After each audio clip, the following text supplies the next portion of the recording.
विश्वानि देव सवितरदुरितानि परासुव यद्भद्रं तन्न आसुव।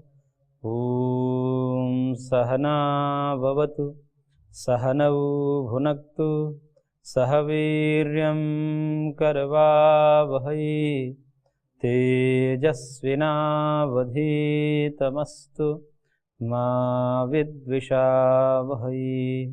ॐ कृष्णाय वासुदेवाय हरये परमात्मने प्रणतः क्लेशनाशाय गोविन्दाय नमो नमः। ओम श्री परमात्मा नमः।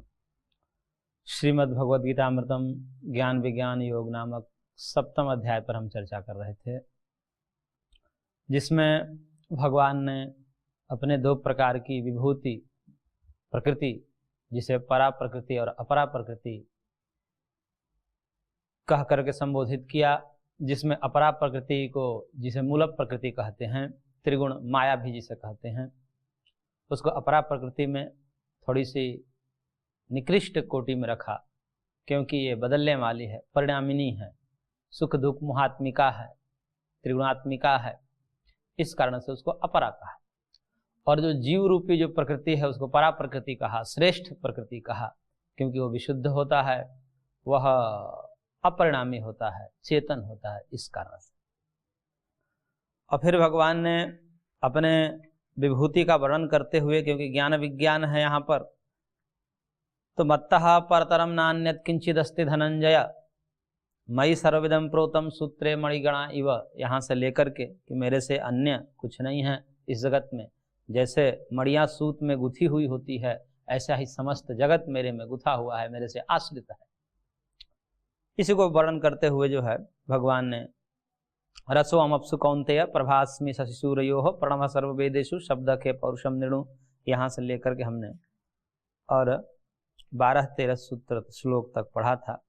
ये चैव सात्विका भावा राजसास्तामसाश्च ये मत्त एवेति तान् विद्धि नत्व अहम तेषु ते मयि। यहाँ तक हमने पढ़ा था कि जितने भी सात्विक राजसिक और तामसिक भाव है, पदार्थ हैं, सब मेरे से ही उत्पन्न हुए हैं, वो मेरे में रहते हैं, मैं उनमें नहीं रहता हूँ, ऐसा कहा भगवान।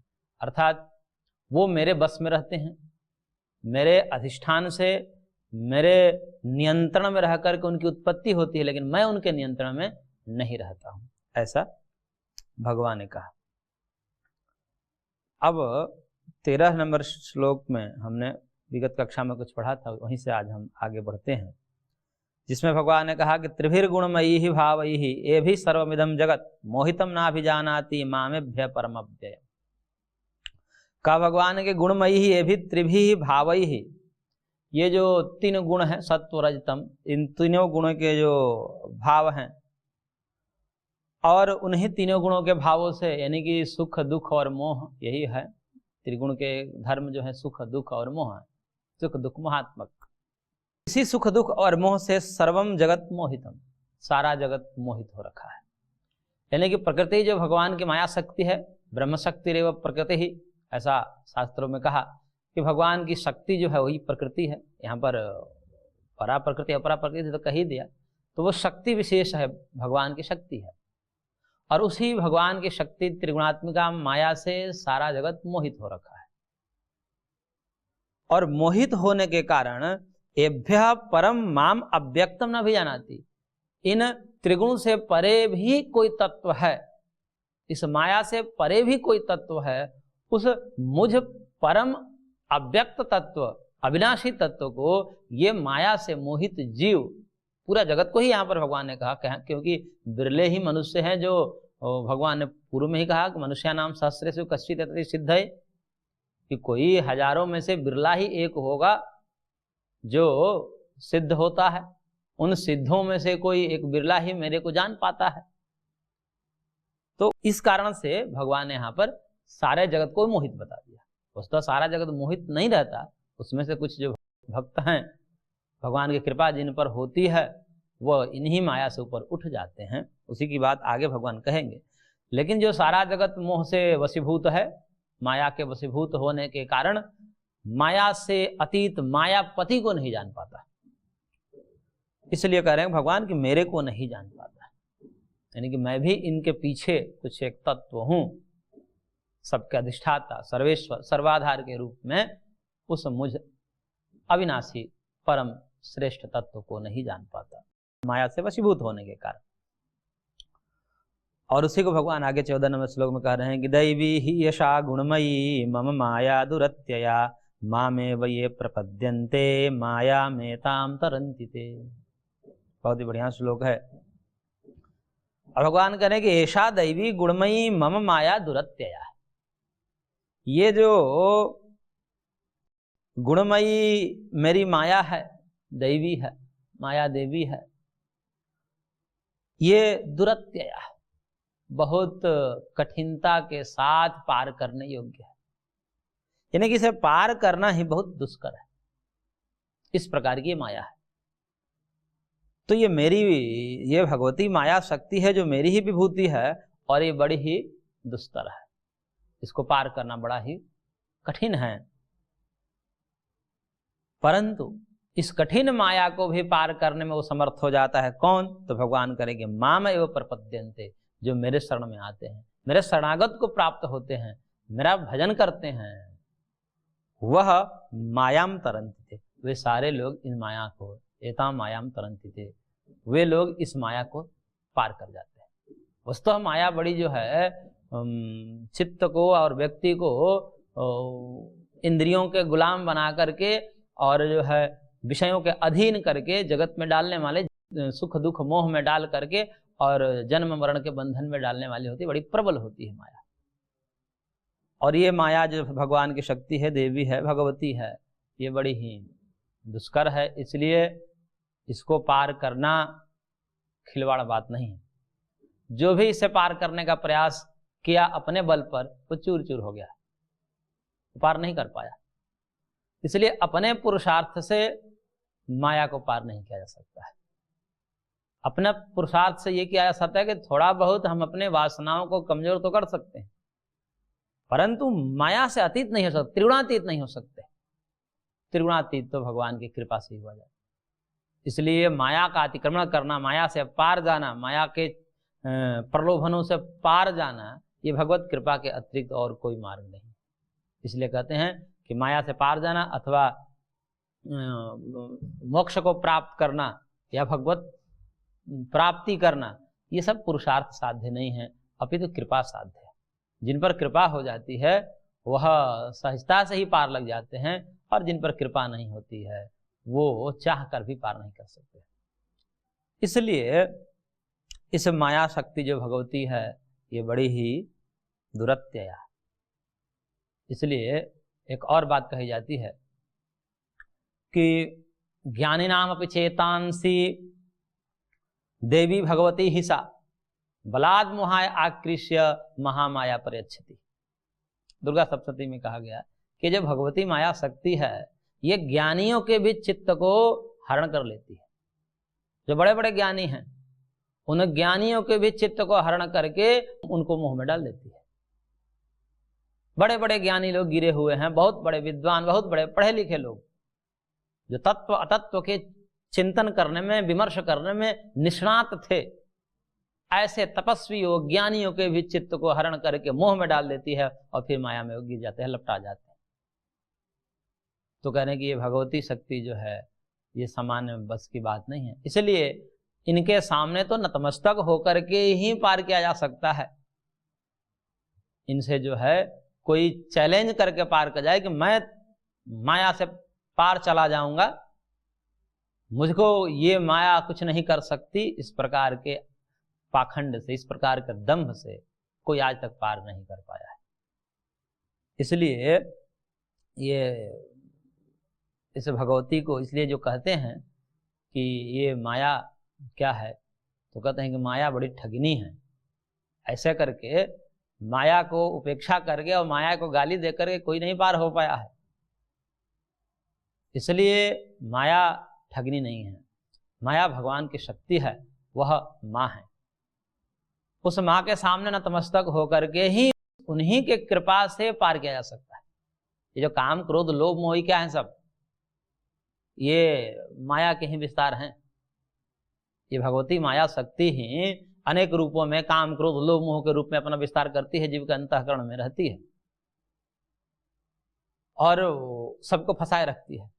और यही जब प्रसन्न हो जाती है, वही भगवती माया शक्ति जब प्रसन्न हो जाती है तो जीव को मुक्त कर देती है।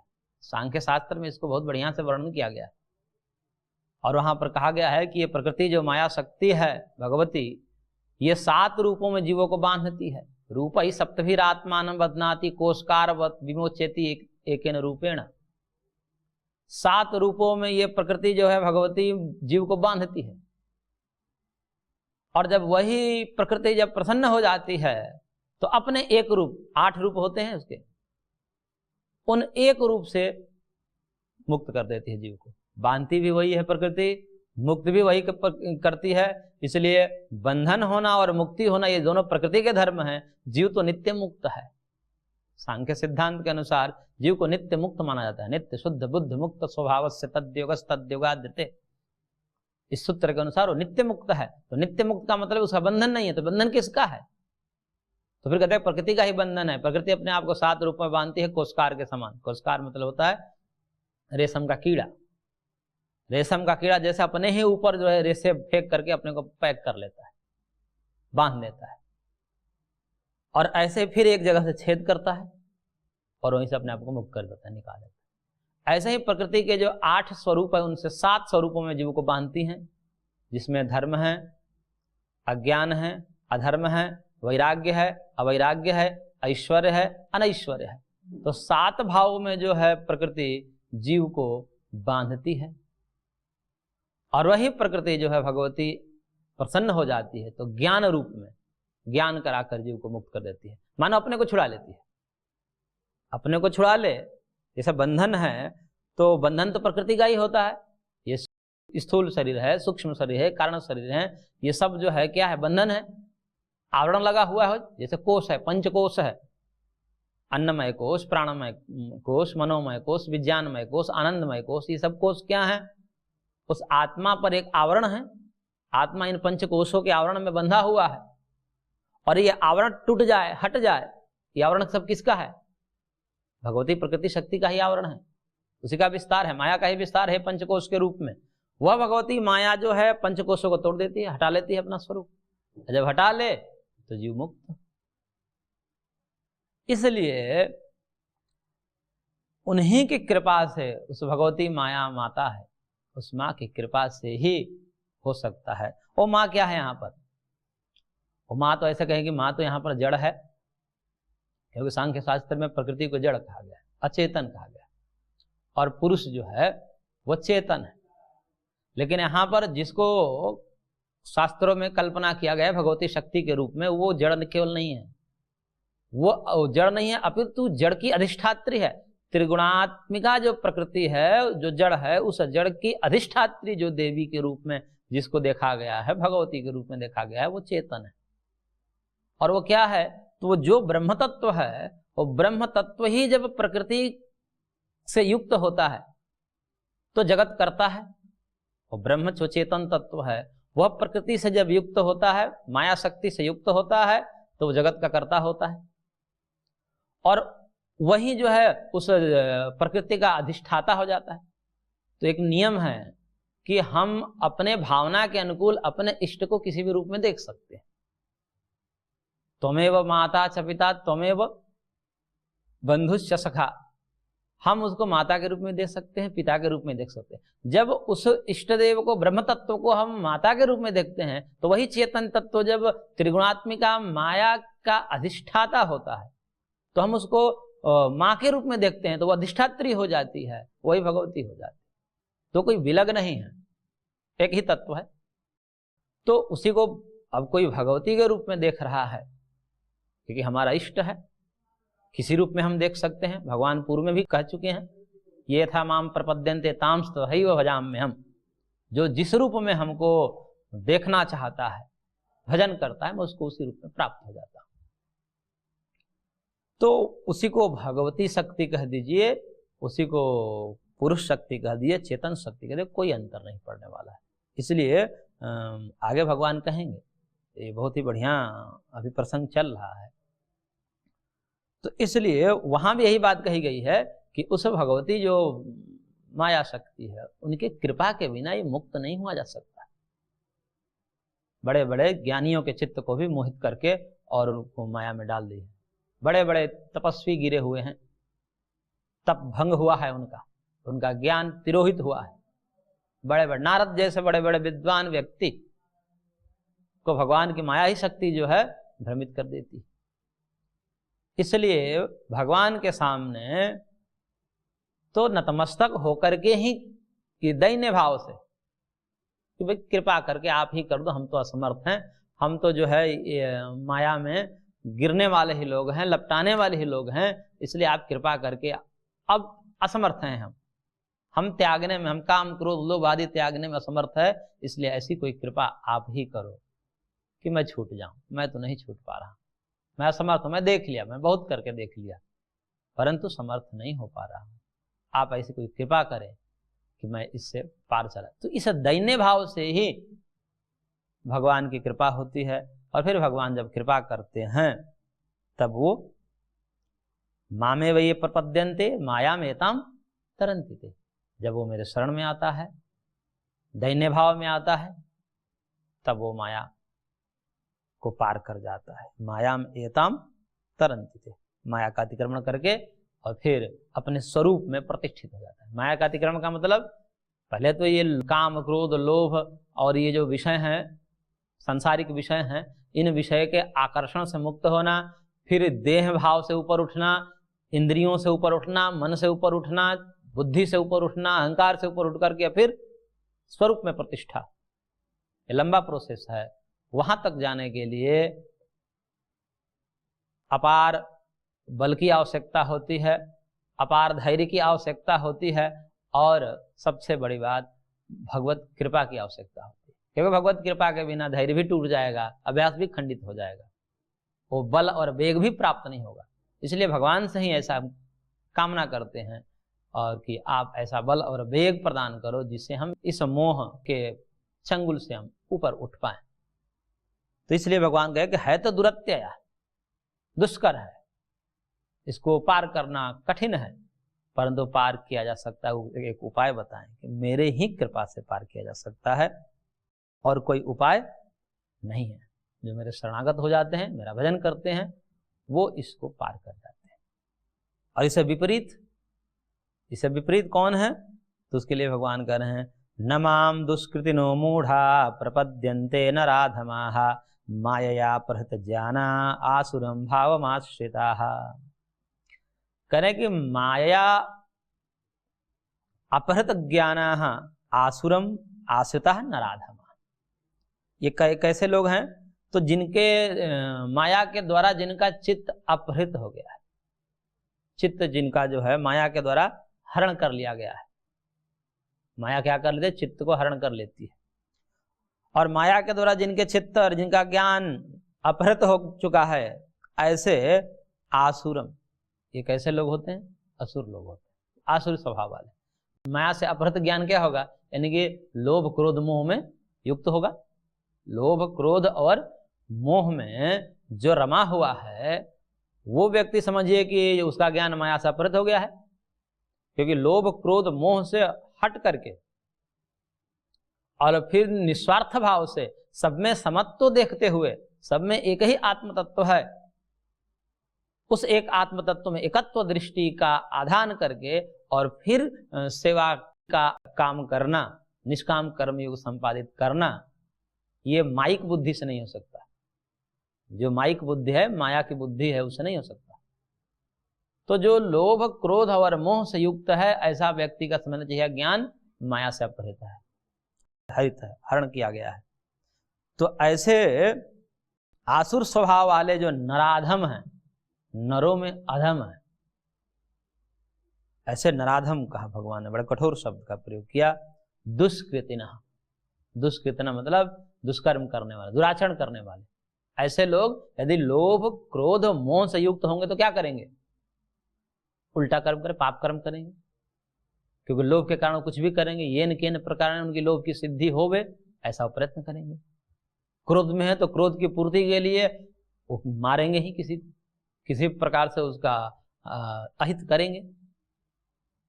तो इस प्रकार से वो दुष्कृतना ही है, दूषित कर्म करने वाले हैं, दुराचरण कर्म करने वाले ही हैं, दुष्कर्म करने वाले हैं। तो ऐसे दुष्कर्म करने वाले क्या हैं? मूढ़ा, मूढ़ हैं। और ये मूढ़ क्या हैं? माम न प्रपद्यन्ते, मेरे शरण में कभी नहीं आते, क्योंकि मेरे शरण में आने की आवश्यकता भी नहीं है। क्योंकि मेरे शरण में आने के लिए तो सब छोड़ना पड़ेगा। उनको तो अहंकार है, उनको अपने बल पर अहंकार है, अपने ज्ञान पर अहंकार है। जो भी कुछ थोड़ा सा प्राप्त है उनको, वो भी भगवत कृपा से ही प्राप्त है। जो भी ऐसे व्यक्ति आसुर स्वभाव वाले व्यक्ति हैं, उनको भी जो ज्ञान, जो बल, जो ऐश्वर्य प्राप्त हुआ है, वो भी तो भगवत कृपा से ही प्राप्त हुआ है। लेकिन उस मूढ़ व्यक्ति को ये पता नहीं चल पाता कि ये जो ऐश्वर्य है, ये ज्ञान है, ये बल है, ये किसी और का दिया हो। उसको लगता है तो मेरा ही है। और इस अहंकार के कारण, अहंकार से वशीभूत होकर के वह अपने स्वार्थ के कारण, अपने लोभ के कारण, क्रोध के कारण, मोह के कारण दुष्कर्म करता है। और ऐसा व्यक्ति कभी भी भगवान के शरण में, भगवान की शरणागति नहीं प्राप्त कर सकता। क्योंकि अहंकारी व्यक्ति कभी भी भगवत शरणागति को प्राप्त नहीं कर सकता। क्योंकि भगवान की शरणागति तो वही प्राप्त करता है जिसमें दैन्य भाव हो। दैन्य भाव हो कि मैं असमर्थ हूं। जब ये भाव आएगा तभी तो दासत्व स्वीकार होगा। और दासत्व स्वीकार करने के लिए अहंकार को विगलित करना पड़ता है। उसमें एक एक चीज में मेरे को ज्ञान है लेकिन ये मेरा नहीं है, ये मानना पड़ता है। मेरे को बल है लेकिन ये मेरा नहीं है। तो फिर कोई कहेगा मैं इतना सब कर रहा हूं, इतना दंड बैठक लगा रहा हूं, इतना सब पुरुषार्थ कर रहा हूं, तो ये सब मेरा नहीं है, ये फिर कौन है? तो वहां अपने को शून्य मानना, सब कुछ करते हुए, सब करना तो अपने को ही करना पड़ता है, परंतु सब करते हुए भी कर्तापने से रहित होना, मैं नहीं कर रहा हूं, ये मेरा नहीं है। तो ये अहंकार की भावना का जब नाश होता है तब दैन्यता आती है, दीन भावना आती है। और वो दीन भावना से युक्त जो व्यक्ति होता है वही भगवत शरणागति को प्राप्त करता है। और ऐसे मूढ़ जो है, अहंकारी व्यक्ति जो है, लोभ क्रोध मोह से वशीभूत है, जिनका ज्ञान माया से लुटा गया है, अपहृत है, वह कभी भी भगवान के शरणागत को प्राप्त नहीं होते, वो भगवान के शरण में नहीं जाते। मूढ़ा माम न प्रपद्यन्ते, मेरे शरण को नहीं आते। और कौन आते हैं? ये बात है कि ये नहीं आते, लेकिन कौन आते हैं? तो उसके लिए भगवान कह रहे हैं, चतुर्विधा भजन्ते माम जना सुकृतिनोर्जुन आर्तो जिज्ञासुरर्थार्थी ज्ञानी च भरतर्षभ। कह रहे कि 4 प्रकार के जो भक्त हैं, जो सुकृतिनः, सुकृत करने वाले हैं, जो सत्कर्म में लगे हुए हैं। ऊपर भगवान ने क्या कहा? दुष्कृतिनः, दुष्कर्मी हैं। और यहां पर भगवान ने विशेषण दिया सुकृतिनः, जो सुकृत करने वाले, जो सदाचार में रहता है, जो सत्कर्म में रहते हैं। ऐसे 4 प्रकार के चतुर्विधा जनाः माम भजन्ते, मेरा भजन करते हैं। वो कौन कौन से हैं? तो भगवान ने कहा आर्त है। आर्त मतलब दुखी है। एक तो दुख देखा, जगत में दुख को देखा,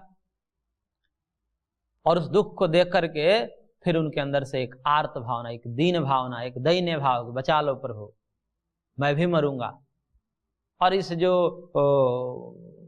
आध्यात्मिक, आदि भौतिक और आदि दैविक तीनों प्रकार के दुख हैं, इन दुखों से मेरे को बचा लो। ये भाव सागर है, ये जन्म मरण के बंधन है, मेरे को बचा लो, मैं इसमें डूब जाऊं, मर जाऊंगा, मेरा नाश हो जाएगा। मैं नाश को प्राप्त नहीं होना चाहता, मैं इन दुखों से रहित होना चाहता हूं। और मैं अपने पुरुषार्थ हो नहीं सकता हूं, क्योंकि ये सामान्य बात नहीं है। जन्म मरण के बंधन को तोड़ना, तीनों प्रकार के दुखों से आत्यंतिक निवृत्ति करना, एकांतिक और आत्यंतिक निवृत्ति करना, ये सामान्य व्यक्ति के पुरुषार्थ की बस की बात नहीं है। इसलिए वहां पर वह आर्त होकर के, आर्त भाव से, दैन्य भाव से भगवान को पुकारता है, दुख देखता है। दुख देख लिया, अपने जीवन में बहुत दुख देख लिया, या दूसरे को देख लिया, अपने जीवन में दुख नहीं है तो दूसरे को देखता है कि सब बूढ़े हो रहे हैं, और बूढ़े होकर के सब जो है बीमार पड़ रहे हैं, और सब मर रहे हैं एक दिन। तो मैं भी अभी स्वस्थ हूं, लेकिन मेरा भी तो यही हाल होने वाला है, मैं भी तो बूढ़ा होऊंगा। कौन ऐसा व्यक्ति है जो बूढ़ा नहीं होगा? तो दूसरे को बूढ़ा देख करके, दूसरे को रोगी देख करके, दूसरे के मृत्यु को देख करके फिर वो अपने आप में आर्त भाव का था कि एक दिन मैं भी ऐसा हूं, इसलिए अभी समय है, अभी जो भी सद्बुद्धि देना हो, जो भी हमसे साधना करवाना है, सद्मार्ग पर हमें ले चलो और सब इससे छुड़ा दो। इस प्रकार के आर्त भाव से, दैन्य भाव से युक्त होकर के जो व्यक्ति हैं, आर्त हैं, दुखी हैं, वह भगवान का भजन करते हैं दुख दूर करने के लिए। वो कौन से दुख हैं? 3 दुख हैं, आधि भौतिक, आध्यात्मिक और आधि दैविक। तो तीनों प्रकार के दुखों से पीड़ित होने के कारण वह भगवान का भजन करते हैं, दुखों से दूर होने के लिए। तो ये आर्त हैं। दूसरा जिज्ञासु है। जिज्ञासुओं को ये रहता है कि नहीं, तत्व की प्राप्ति के आखिर इसके अंदर है क्या? ये तो एक शरीर है, संघात रूप में है, शरीर है, इंद्रियां हैं, मन बुद्धि का संघात है ये सब। और कहीं पढ़ा उसने कि इसके अंदर एक आत्म तत्व है, उस आत्म तत्व में यदि प्रतिष्ठा हो जाए, स्वरूपावस्थिति हो जाए, इसको योग सूत्र में महर्षि ने तदा द्रष्टु स्वरूपे अवस्थानम कहा, कि उस आत्म तत्व में प्रतिष्ठा हो जाए तो अशरीरम वाव संतम न प्रिया प्रिय स्पृशतः, उस अशरीरी आत्मदशा में जब चला जाता है, स्वरूप में प्रतिष्ठित हो जाता है जब व्यक्ति, वह आत्मा, तो उसे सुख दुख नहीं होता है। उस स्थिति को प्राप्त करने की जिज्ञासा से भगवान का भजन करता। फिर कैसे प्राप्त होगा? तो पढ़ लिया, उसको बता दिया कि भजन करना पड़ता है भगवान।